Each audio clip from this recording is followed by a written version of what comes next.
L'unico mio obiettivo nel fare questo lavoro è lasciare una parte di me agli altri, sia nelle idee in campo, sia nei rapporti, nelle relazioni individuali. Ha sempre detto, l'ha detto in passato, insomma, di sognare di allenare il Cagliari, di provare questa esperienza. Come mai? Qual era la cosa che l'avvicinava in qualche modo magari già a questa squadra, a questa terra, a questo popolo? Beh, intanto la conoscenza nel tempo io ho molti amici sardi che ormai magari qualcuno abita ancora in Sardegna, qualcuno è venuto a abitare addirittura dove io ho passato la mia infanzia. Però era proprio un richiamo di vedere come vivere su un'isola dove tutti ti raccontano che è un modo di percepire l'unione tra gli abitanti in maniera diversa rispetto a quello che può essere il continente, quindi questa storia, questa cultura mi ha sempre affascinato. Non ultimo, insomma, l'importanza anche del club, la passione del nostro presidente, del quale io devo essere sincero sono rimasto colpito. Lui davvero è un appassionato incredibile e tutto questo mi ha portato ad avere sempre il pensiero, chissà come sarebbe rappresentare i tifosi del Cagliari, allenare il Cagliari. E questo anno dopo anno mi è sempre rimasto lì. Poi io credo fortemente in questo, quando uno poi in qualche modo si concentra su un'energia, su un desiderio, probabilmente si smuove qualcosa a livello energetico, oppure sono tutte stupidaggini, io non lo so, mi piace pensare così.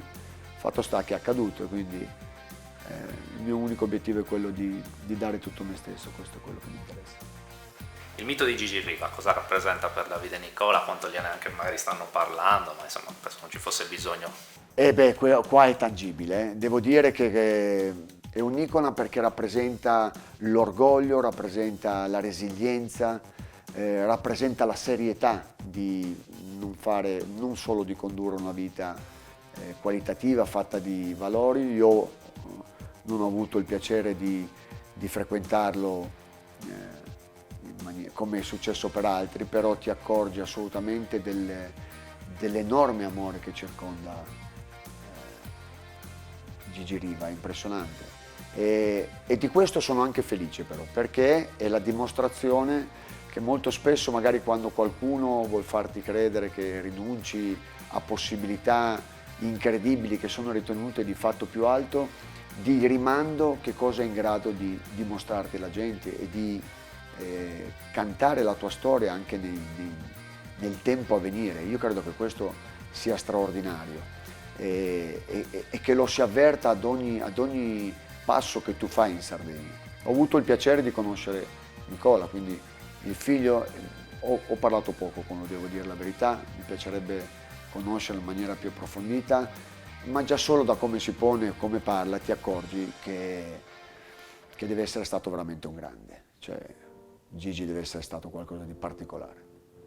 Cosa pensa Davide Nicola quando la chiamano uomo dei miracoli? Mi faccio una risata semplicemente perché mi viene sempre in mente il video di Gianni Agnelli quando diceva, insomma, con 3 principi semplicissimi, che non bisogna mai dare troppo credito a ciò che gli altri dicono di te, quando inizi a dare, non credito, attenzione o particolare attenzione, o non prestare troppa attenzione, perché quando lo fai inizi a rammollirti. 2, a non prendersi mai troppo sul serio, perché bisogna sempre lasciare aperta la porta del fatto che tutto può essere anche opinabile. E 3, invece, la cosa più importante è prendere maledettamente sul serio ciò che fai e quindi dedicare proprio tempo, non ci sono scorciatoie, il tempo che tu dedichi è direttamente proporzionale secondo me poi a ciò che anche ottieni nel tempo.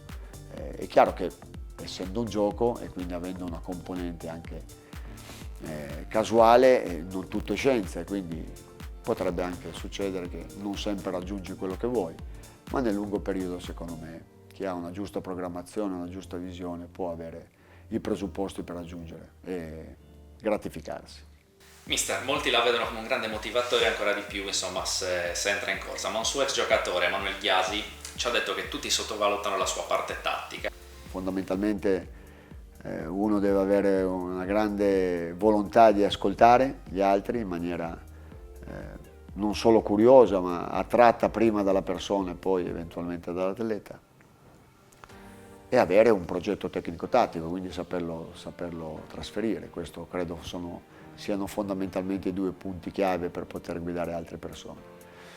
E creare un ambiente dove ci sia fiducia, dove le persone si sentano stimate per quello che sono, che abbiano ben chiaro dove vogliamo andare, e poi lavorare duramente con entusiasmo, ma soprattutto mantenendo la fiducia, non vivendo di picchi, perché alla fine secondo me è uno spreco di energia che spesso e volentieri ti fa anche deviare dal percorso tracciato. È un po' come sovrapporre la visione. Tu hai una visione, programmi attraverso micro obiettivi la possibilità di raggiungere quell'obiettivo lì, sapendo che non sempre riesci ad andare in linea retta, alle volte devi zizzagare, ma questo non ti porta ad allontanarti da un obiettivo, soprattutto ti porta magari a raccogliere nuove informazioni, nuove possibilità, nuove risorse.